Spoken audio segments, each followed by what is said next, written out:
Now, Tom O'Brien. Welcome, folks. This is Tom O'Brien of TFNN. We go 5 days a week. We go 10 hours a day. We go 24 hours a day on the internet at TFNN.com. Always remember, folks, whatever you think about, you bring about. Whatever you focus on grows. So everyone's having a great day, safe day. Let's make it a great night and a great Thanksgiving week. Market-wise, let's take a look at it out here. We have the Dow Industrials down 10, Nasdaq's up 34, S&Ps are up 4, gold contract flat at $1,197 an ounce, silver up 4 cents at $16.43 an ounce, platinum down 23 at $12.0540 an ounce, copper down 3.5 pennies at $2.99 a pound. Light sweet crude off 79 cents, trading at $75.71 a barrel. Bonds, we have the 10-year up 3 ticks, 126.25. 30-year is up 3 at 142.03. Both cases, the 10 and the 30, they rejected lower price once again. Bottom line, these bonds want to go higher. King dollar. Down 205 ticks, trading out at 88.20. King dollar made it up to the 88.58 mark today. That 2010 high, folks, is the 88.88.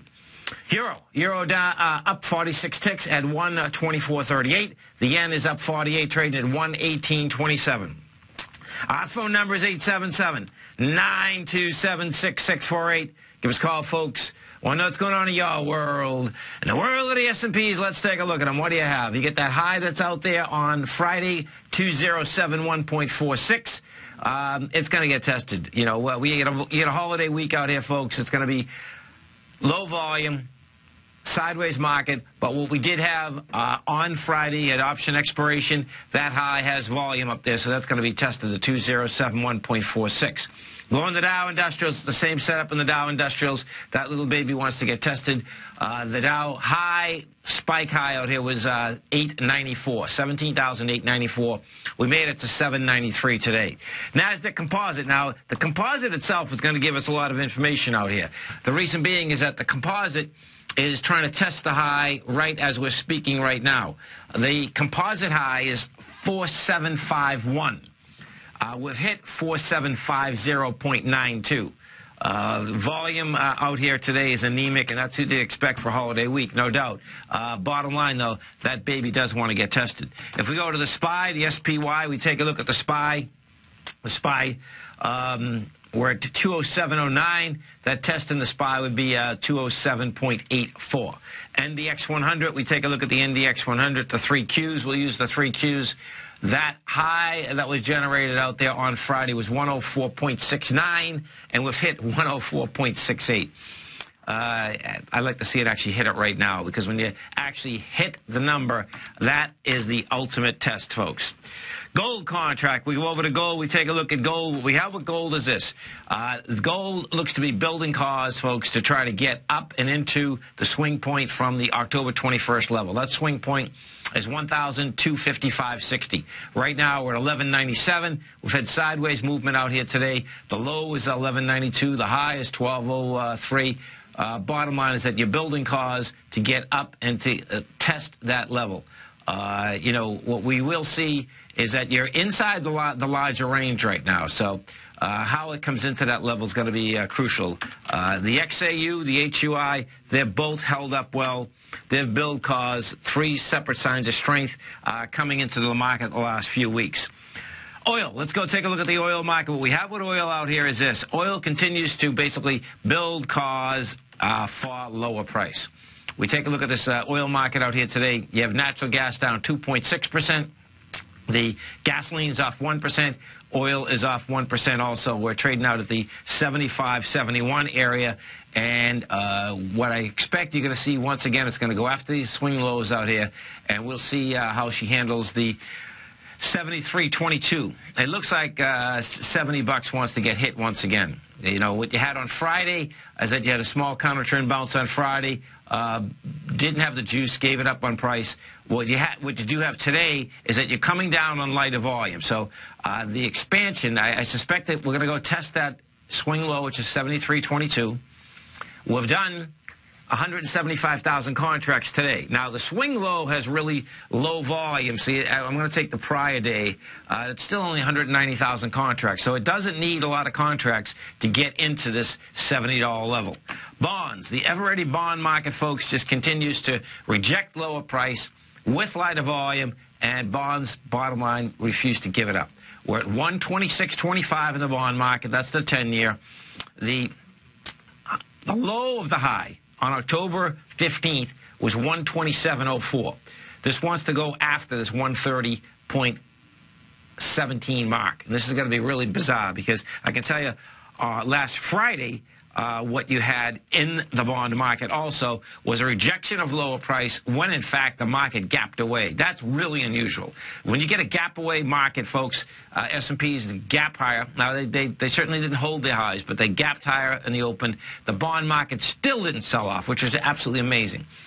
30-year bond, we're at 142.03, and 142.13 is the low of the high. So the 30-year bond continues to lead the 10-year into higher price. When you actually look at the yield structures inside them, the 10-year right now is running at 2.30. So that is saying quite a bit. And that specifically what it's saying is that these S&Ps want to basically back down. And I don't expect we're going to see that back down in a holiday week.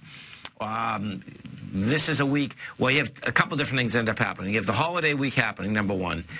You have the snowstorm coming in. That's going to slow things down even more dramatically on the Northeast. So in that aspect there, what I expect you're going to see is a sideways move. And we have the end of the month coming. King Dollar. What King Dollar did out here today, King Dollar got to a price point of 88.51. Then gave up a couple hundred ticks. And that couple hundred ticks is no big deal. Bottom line is that it's 88.88. That is the high. I'd love to see that high just get ticked off. The reason being we've been so close to it for such a long period of time that it looks like, you know what, little by little it's going to crawl up to that area. We'll see how it happens, but it's 88.80. And what we had out here today is 88.51. Our phone number is 877-927-6648. We're going to take a look at the XLE. So inside the XLE out here today, pulling back slightly. You're down 84. ExxonMobil, however, different animal. And ExxonMobil is the largest weighting inside there. Exxon's down 133. Not that that's a lot. It's only 1%. But what you have is that it couldn't hold the swing point last Friday. Last Friday, the high in Exxon last Friday was 97.20. It did 12.3 million shares. It was going into the 97.10, and it couldn't hold it. Bottom line, you can't hold it. First thing it's going to do is test a lower swing at 93.83, and if you get volume at that particular point, you're going to see lower price. Some of the high volume stocks in this low volume market out here today, you have Apple's up $1.84. You got Marvell down 61. Let's see, Verizon Communication is off 84. You have Gilead Science down 24. If we go over to the IBB is going to be interesting in the context of watching the NASDAQ. Why? The IBB, folks, okay, is coming up, testing its high. The low of the high is 295.30. The high is 302. We're into the 295.30 right now, or 299. That is saying it's going to test the high, and we're doing this with 900,000 versus 1.7 million. So the IBB is going to go after that in the next few days, and we'll see if, in fact, it can hold and/or does it give it up. The XLF, we go over the financials. We take a look at the financials. What we have with the financials, the XLF in particular is that XLF got over the 24.31 level. We're at 24.34 right now. We're doing that with 11 million shares versus 38 million. So the XLF has shown that it's having a very tough time getting to higher price, and what it has had a few separate days is that the volume has just been absolutely anemic. Now, let's go to the Russell 2000. The Russell 2000 is the only indice thus far that hasn't been able to get up into its highs. What we had last Friday, which was just amazing, is that you got to a price point, you opened at 1184, and then you closed at 1172. It couldn't even get to its swing point from the 13th of November. That says, flat out, that you have divergence number one. The Russell 2000 is the weakest indice. You stay right there, folks. Coming right back. 877-927-6648. We're going to be right back.